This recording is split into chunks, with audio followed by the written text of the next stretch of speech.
श्री अकाल। आपका स्वागत है मेरे अगले लेक्चर में। और ये लेक्चर जैसे आप देख सकते हैं चट्टानों के बारे में है। अब तक आप ये जान चुके हैं कि जो भूपेपड़ी है वो अलग अलग तरह के ठोस पदार्थ जिन्हें हम चट्टान कहते हैं उनसे बनी हुई है। और ये चट्टानें अलग अलग प्रकार की होती हैं और अलग अलग रासायनिक तत्वों के मिलन से बनी हुई होती हैं जिन्हें हम मिनरल्स कहते हैं। तो चलिए अपना अगला सफर शुरू करते हैं। चट्टानें कितने प्रकार की होती हैं, कैसे बनती हैं, क्यों बनती हैं, एक्सेट्रा। अब चट्टानें 3 प्रकार की होती हैं। सबसे पहले अग्नेय या इग्नियस रॉक, प्राथमिक चट्टानें भी कहते हैं। दूसरी अवसादी या सेडिमेंट्री रॉक्स या परतदार चट्टानें भी कहते हैं। तल छटित चट्टानें भी कहते हैं इन्हें। और तीसरे है रूपांतरित चट्टानें। जैसे आप नाम से अंदाजा लगा सकते हो इनका रूप चेंज हुआ होगा। रूपांतरित या कायांतरित, काया पलट हुई है इनकी, कायांतरित चट्टानें भी कहते हैं जिन्हें अंग्रेजी में हम मेटामॉर्फिक रॉक्स कहते हैं। अग्नेय चट्टानें जो प्राथमिक चट्टानें हैं, ये सबसे पहले इनका जो नाम है वो अग्नि के यूनानी देवी इग्निस, वहां से रखा हुआ है। इग्नियस रॉक्स, अग्नेय। क्यों अग्नेय? ये लावा से बनती हैं और लावा जब धरती के ऊपर निकलता है वो बहुत गर्म होता है, आग की तरह उसमें से लौ निकलते हैं, प्रकाश निकलता है। तो हमारे पूर्वजों ने, जिनको बहुत ज़्यादा साइंस का ज्ञान नहीं था, वो ये सोचते थे कि ये पृथ्वी में से आग निकल रही है, इसीलिए वो वॉल्केनो को ज्वालामुखी कहते थे। एक छिद्र, मुख, जहाँ से ज्वाला या लाट या आग निकल रही है। जो अग्नेय चट्टानें हैं ये लावा के प्रवाह जब वो ठंडा हो जाता है तब बनती हैं।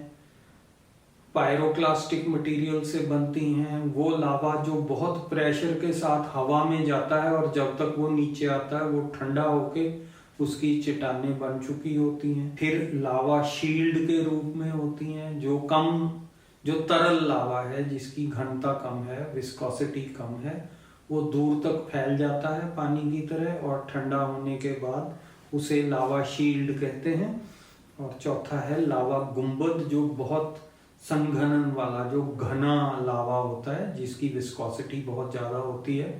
वो ऊंचे, आपने वॉल्केनो में पढ़ा था टाइप्स ऑफ कोन्स में, वो ऊंचे ऊंचे कोन्स का निर्माण करता है, त्रिशंकु का निर्माण करता है और वो फैलते कम है क्योंकि वो लावा बहुत गाढ़ा होता है, वो दूर चल के नहीं जा सकता, एक दूसरे के ऊपर ही जमा होके।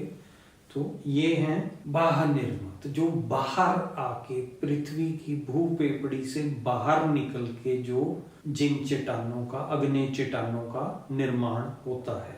आपका दिन शुभ हो। दूसरी है अंतर्निर्मित अग्नेय शैल, जो पेपड़ी के अंदर ही बनती हैं। अब होता क्या है कि कई बार ज्वालामुखी की प्रक्रिया में इतनी ताकत नहीं होती कि वो भूपेपड़ी में छिद्र करके बाहर निकल पाए।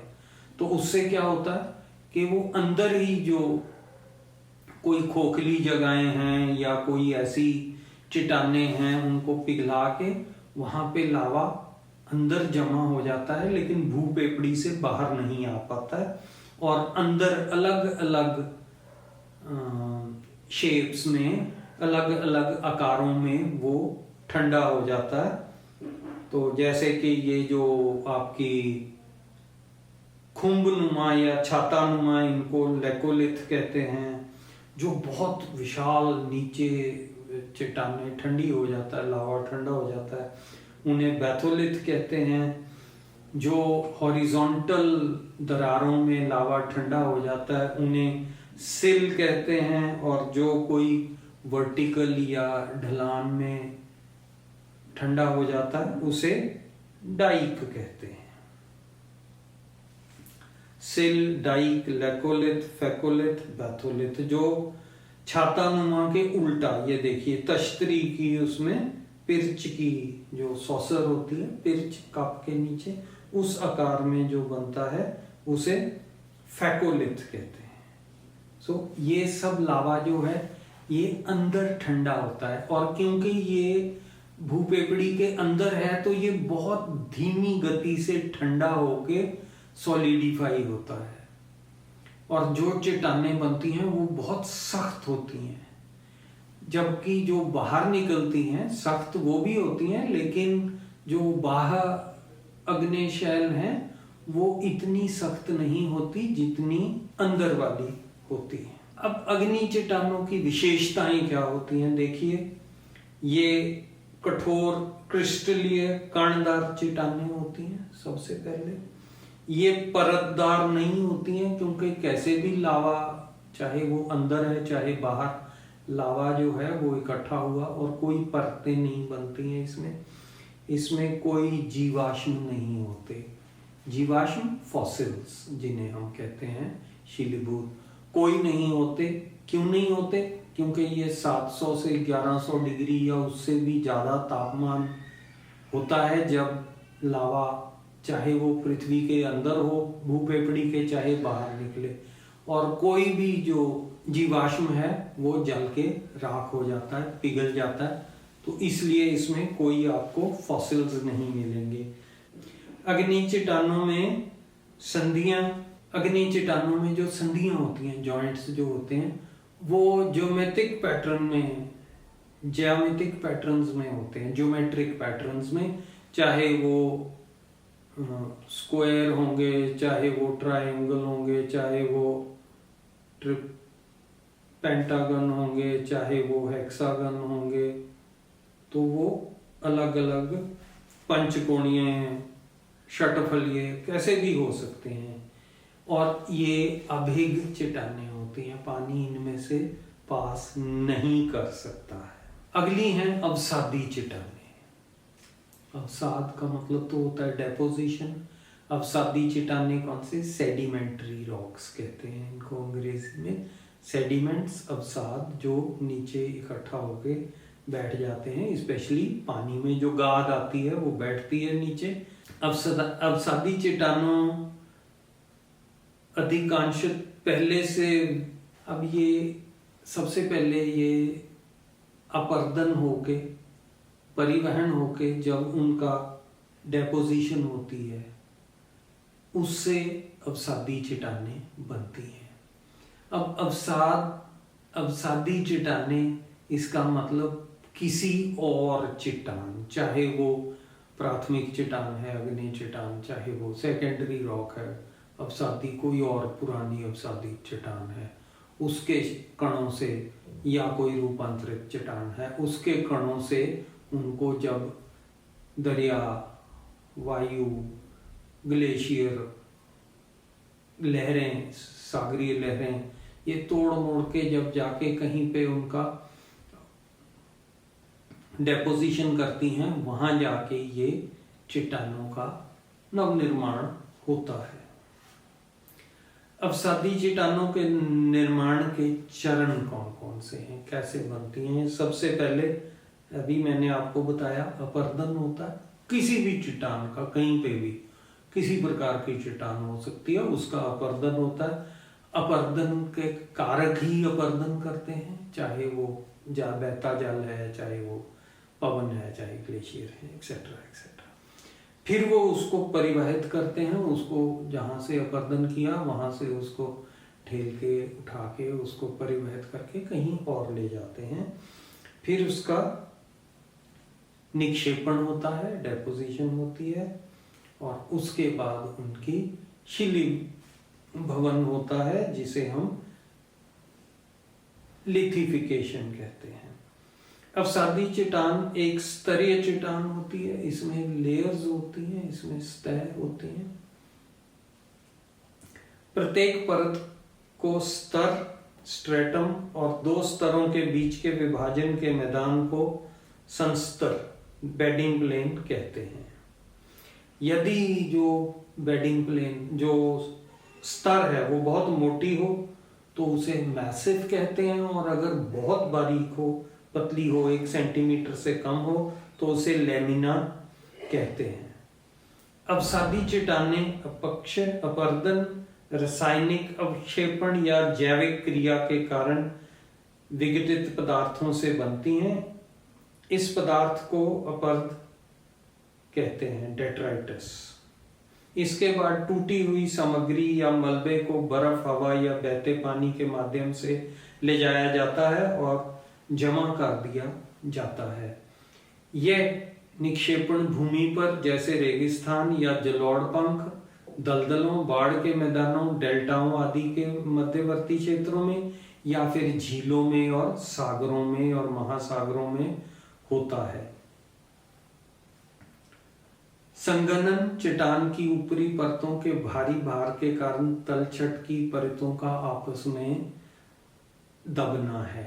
वो वेट के कारण वो दबती रहती हैं और फिर उनका सीमेंटीकरण हो जाता है, क्योंकि जो उसमें सिलिका है, जो उसमें चूना है, वो सीमेंट का काम करते हैं और उन कणों को जोड़ के हार्डन कर देते हैं, सख्त कर देते हैं, ठोस कर देते हैं। अब अवसादी चट्टानों के प्रकार 3 तरह से: यांत्रिक क्रियाओं द्वारा निर्मित, जो फिजिकल एक्शंस के कारण, जैविक तत्वों द्वारा, लिविंग थिंग्स की बनाई हुई, और रासायनिक तत्वों द्वारा निर्मित सेडिमेंट्री रॉक्स। तो मैकेनिकली फॉर्म्ड यांत्रिक क्रियाओं, बायोटिकली फॉर्म्ड जैविक तत्वों, और केमिकली फॉर्म्ड रासायनिक तत्वों से। यांत्रिक क्रियाओं द्वारा निर्मित कौन सी होती है? जलज शैल, जिनको हम आर्जिलिशियस रॉक्स कहते हैं, जो कि चिकनी मिट्टी से बनती हैं। दूसरी हैं चीका शैल, जो कि रेत से बनती हैं, सैंडस्टोन्स। और तीसरी हैं बालूका शैल, जिन्हें हम कॉन्ग्लोमरेट्स कहते हैं। 2 तरह की होती हैं, एक कॉन्ग्लोमरेट, एक ब्रेशिया। इनमें अंतर क्या है? जो कॉन्ग्लोमरेट है उसमें जो कहीं से प्रवाहित किए हुए पत्थर, लेकिन गोल आकार में, और बीच में बहुत बारीक कणों की मैट्रिक्स, जैसे कि क्ले हो गई, चिकनी मिट्टी हो गई, या रेत हो गया। और ब्रेशिया भी ऐसा ही होता है, लेकिन उसमें जो ये पत्थर हैं बड़े वाले, इम्बेडेड जो उसके अंदर पत्थर हैं, जुड़े हुए पत्थर हैं, वो एंगुलर होते हैं, वो गोल आकार के नहीं होते, वो एंगुलर होते हैं। ये देखिए, जलज शैल रेत और रेती से बना हुआ सैंडस्टोन। चीका शैल बहुत महीन मिट्टी और चिकनी मिट्टी से बनी चट्टानें, जैसे कि स्लेट, शिस्ट शेल। और बालूका शैल, कॉन्ग्लोमरेट, ये देखिए, इसमें जो ये तो बारीक कण हैं जिनमें उसका सीमेंटीकरण हुआ है, जो मैट्रिक्स बनाते हैं, और ये गोल आकार के पत्थर उसमें जुड़े हुए हैं। लेकिन जब हम ब्रेशिया की बात करते हैं, इसमें ये बिल्कुल एंगुलर हैं, ये गोल नहीं हुए हैं, ये एंगुलर हैं। अब जैविक तत्वों से निर्मित carbonic, carbon, calcium carbonate, carbon से बनी हुई, जैसे कि कोयला, पीट। चूना प्रधान, जो कैल्शियम से बनी हुई। सिलिका प्रधान, जिसमें सिलिकॉन ज्यादा है। और लौह प्रधान, जिसमें लोहे की मात्रा ज्यादा है। अब ये आती कहां से है? कार्बोनिक, ये देखिए, ये कोयले की परतें हैं। कोई वनस्पति, जंगल दब गए और करोड़ों साल बाद वो दबे हुए अंदर कोयले में कार्बोनिक शैल के रूप में हो बन गए। दूसरी है चूना प्रधान, जैसे कि आप देख रहे हैं लाइमस्टोन। ये प्रबल जो होते हैं, मूंगा, मेनली कॉरल्स से बनते हैं, और उसके जो शेल होते हैं वो चूना प्रधान होते हैं, कैल्शियम कार्बोनेट के बने होते हैं। तो वो जब दब गए और उससे यहाँ पे ये चूना प्रधान कैल्शियम कार्बोनेट टाइप, जैसे कि चूना, डोलोमाइट, चौक, ये सब बन गए। फिर है सिलिका प्रधान।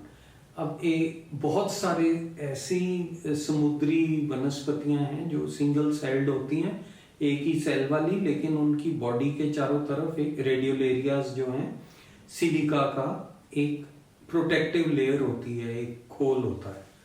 अब करोड़ों रेडियल एरिया मरते रहते हैं, नीचे समुद्र की सतह पे जाते रहते हैं, अंदर से जो उसका प्रोटोप्लाज्म है वो सब खत्म हो जाता है, और सिलिका जो है, सिलिकॉन जो है वो जमा होता रहता है, और दबाव के कारण वो सिलिका प्रधान चट्टानें बन जाती हैं, अवसादी चट्टानें बन जाती हैं, जैसे कि ये क्वार्ट्जाइट है, आप तस्वीर में देख सकते हैं। और लौह प्रधान, लौह प्रधान आपको एक चीज मालूम है, जो फोटोसिंथेसिस किसके कारण होता है? क्लोरोफिल के कारण। और क्लोरोफिल क्या होता है? क्लोरोफिल एक लोहे का फेरिक कंपाउंड है, लोहे का कंपाउंड है। जब वो दब जाते हैं, वनस्पति दब जाती है, पत्ते, घास, स्पेशली पानी वाली जो वनस्पति होती है वो दब जाती है, तो क्लोरोफिल का जो, जब वो केमिकल डिसइंटीग्रेशन होती है, उसकी ऑर्गेनिक डिसइंटीग्रेशन, तो उसमें लौह प्रधान चट्टानें बनती हैं, और जब ये हवा के साथ रिएक्ट करती हैं तो इन पे जंग लग जाता है। ये देखो ऑरेंज ऑरेंज कलर का जर लग जाता है, रस्टिंग जिसे कहते हैं, गेरुए रंग का। इसको ये हमें पता चलता है कि ये लौह प्रधान चट्टानें हैं।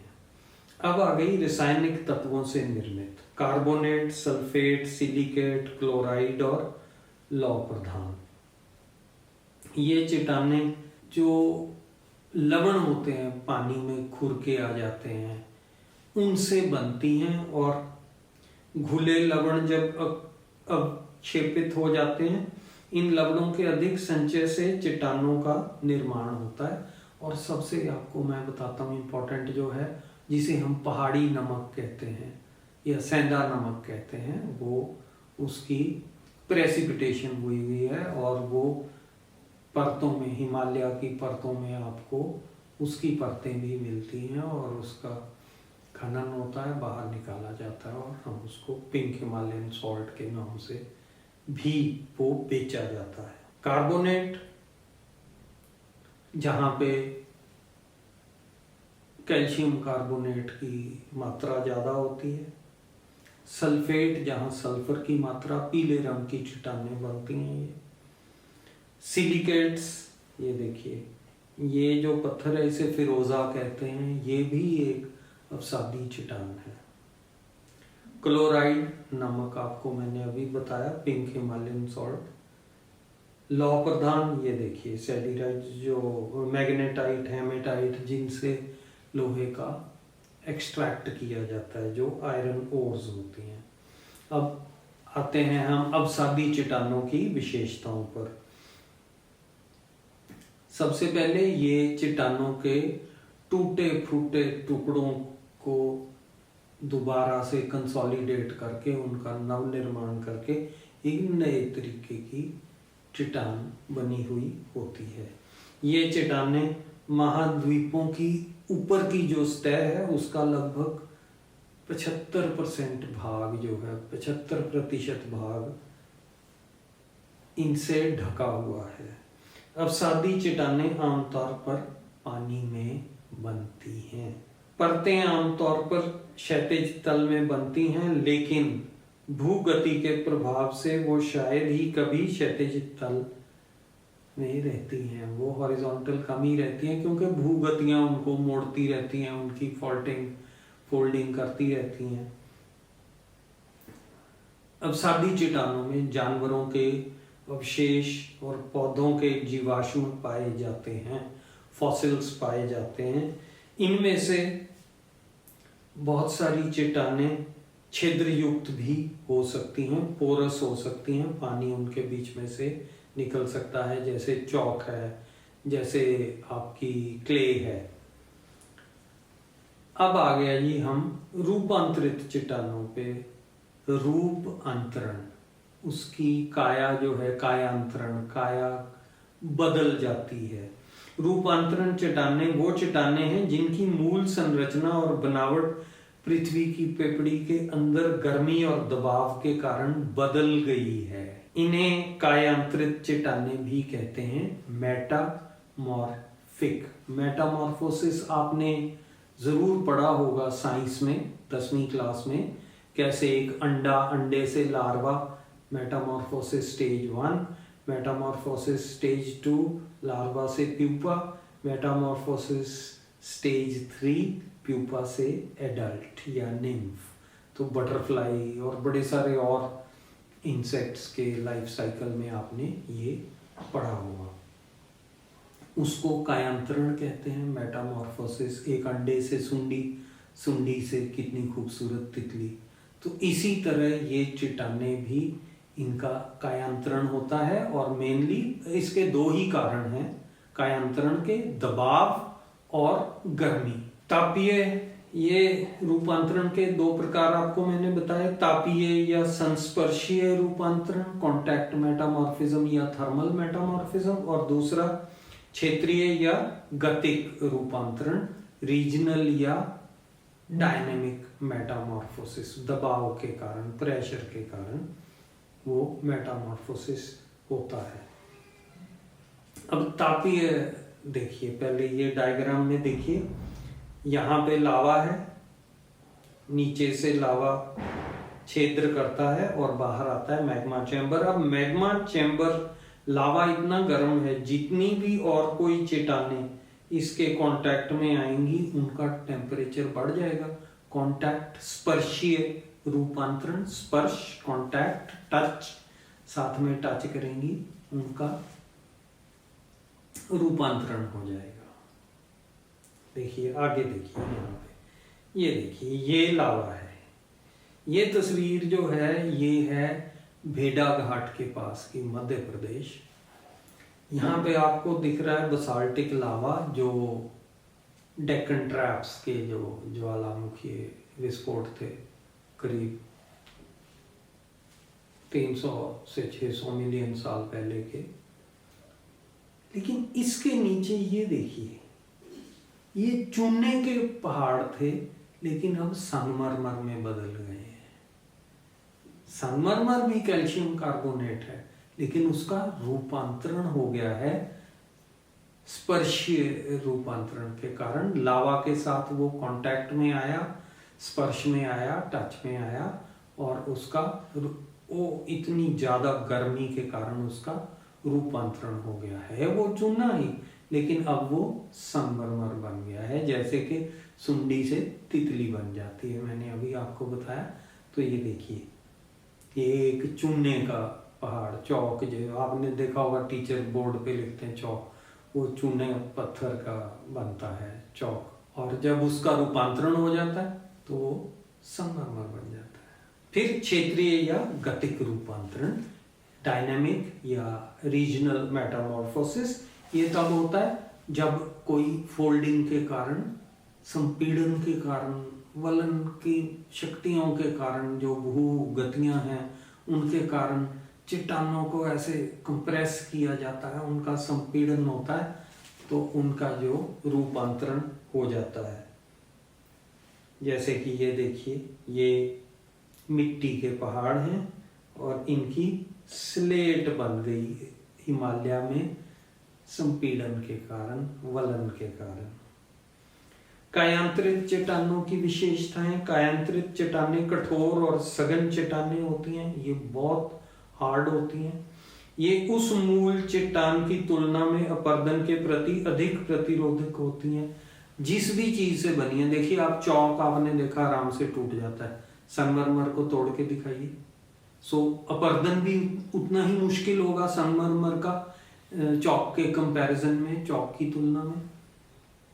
कायांतरण के परिणाम अत्यंत जटिल होते हैं, बड़े कॉम्प्लेक्स होते हैं। कुछ मामलों में पुण्य क्रिस्टलीकरण के कारण कठोरता और घनत्व बढ़ जाता है, जैसे मिट्टी के स्लेट में बदल जाने के मामले में। अब देखिए यहाँ से मिट्टी है, चिकनी मिट्टी है, उसकी स्लेट बन गई। अब स्लेट का घनत्व भी ज्यादा है, डेंसिटी और हार्डनेस भी ज्यादा है ना, कठोरता भी उसकी ज्यादा है। कुछ चट्टानों में खनिज संबंधी परिवर्तन होते हैं, जैसे कि ग्रेनाइट में विभिन्न रंगों की धारियां दिखाई देती हैं।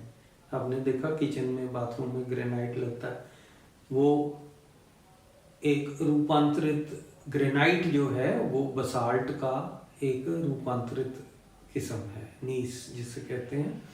और बसाल्ट काले रंग का होता है, लेकिन जब उसका रूपांतरण हुआ किसी भी कारण, तो उसमें कुछ ऐसे रसायन होते हैं जो रिक्रिस्टलाइज होके पिघल के दोबारा जब ठंडे होते हैं तो वो रंग छोड़ देते हैं।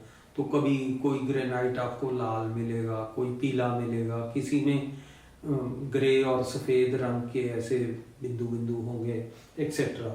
तो अब ये देखिए कुछ रूपांतरित चट्टानें अवसादी, पहले इधर जो हैं वो अवसादी चट्टानें हैं, और इनका रूपांतरित चट्टान कौन सी बनती है? बालू का पत्थर क्वार्ट्जाइट, सैंडस्टोन का क्वार्ट्जाइट बनता है, मिट्टी की स्लेट बनती है, शेल की शिस्ट बनती है, चूना पत्थर का संगमरमर बनता है, और कोयले का ग्रेफाइट बनता है। ग्रेफाइट आप सबने देखा है, जो आपकी पेंसिल का सिक्का होता है वो लेड नहीं होता, हम उसको कहते हैं लेड पेंसिल है, लेकिन वो ग्रेफाइट होता है। वो कोयले का एक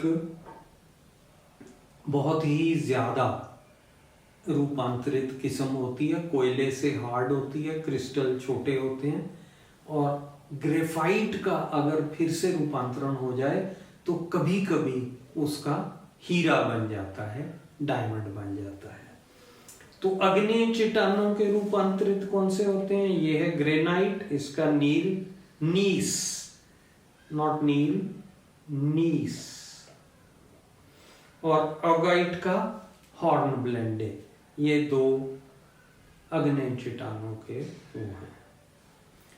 आशा करता हूँ आपको चट्टानों की किस्मों के बारे में और इनके रूपांतरण, इनका जो निर्माण है उसके बारे में आपके डाउट्स क्लियर हो गए होंगे। इसका भी मैं डिस्क्रिप्शन में लिंक डाल दूंगा नोट्स का।